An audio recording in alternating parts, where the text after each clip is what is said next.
This is Tales and Whispers, where every story is felt, not just heard.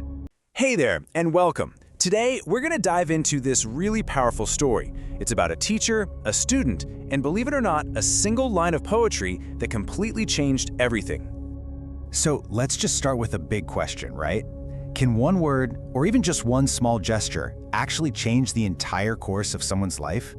I know, it sounds like a total exaggeration, but the story we're about to get into, well, it suggests it's way more possible than you'd think.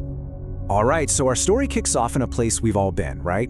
A totally normal classroom. But what happens next? Yeah, it's anything but ordinary.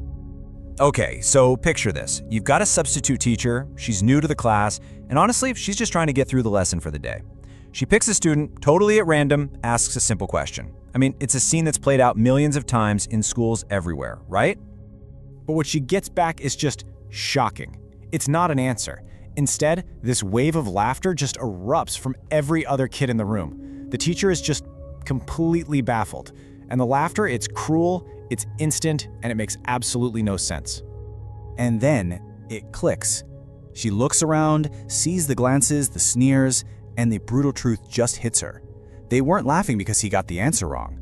No, they were laughing at him, at the student himself. He was someone they'd already written off, labeled as the stupid kid. So faced with this kind of just casual cruelty, the teacher had a few options, right?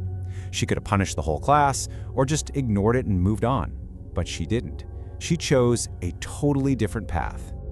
So after the bell rings and all the other kids have cleared out, she calls the boy over.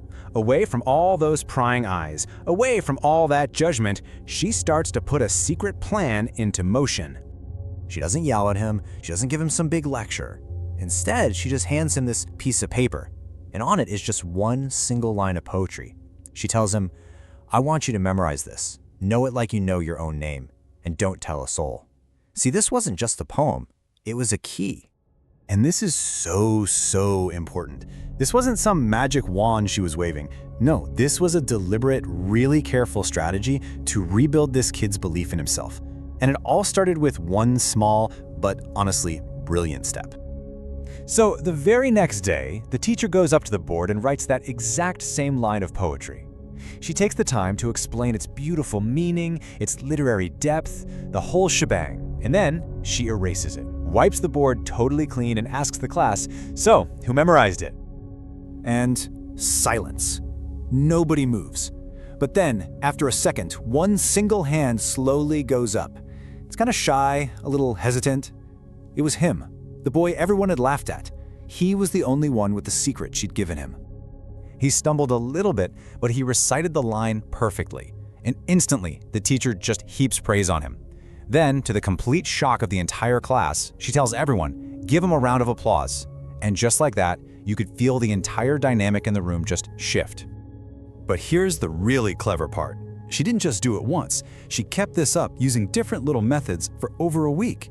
Every single time, she would create an opportunity for him to be the one who succeeded.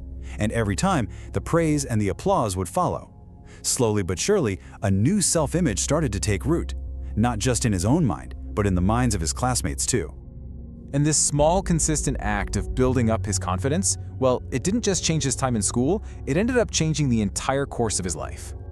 You see, once he started to believe, for the very first time, that he wasn't stupid, he started to act like it. That one internal shift unlocked this huge wave of potential that had just been lying there, dormant, for years.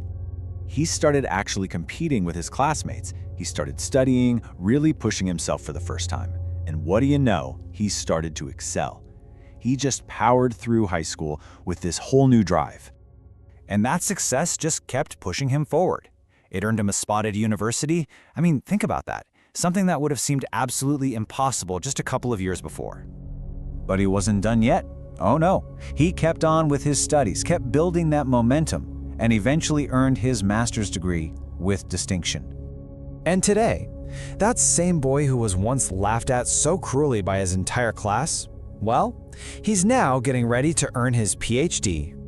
And this might be the most powerful part of the whole thing. How do we even know this story? Well, it's because that student, now a successful academic, wrote it all down himself. He published it in a newspaper as a public thank you to the teacher who saw his potential when absolutely no one else did. So you see, this story is about more than just one teacher and one student. It actually reveals a really fundamental truth about how we interact with each other. In his article, the student wraps it all up by saying that people basically fall into two camps.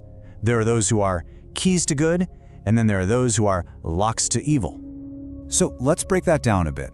The keys are the people who motivate you, who encourage you. They're the ones who give you hope, who show empathy. The teacher? She was a key. But the locks, on the other hand, they're the ones who discourage you. They're pessimistic. They put up roadblocks. They complain. His old classmates, and maybe even some other teachers he had, they were acting as locks, probably without even realizing it. And that brings us full circle, right back to the beginning. This story really proves that a single act, just one word of encouragement, can literally be the key that unlocks someone's entire future. So the final question this story leaves us with is, well, it's simple to ask, but it's a pretty deep one to answer. Are you a key or are you a lock? Which one are you choosing to be?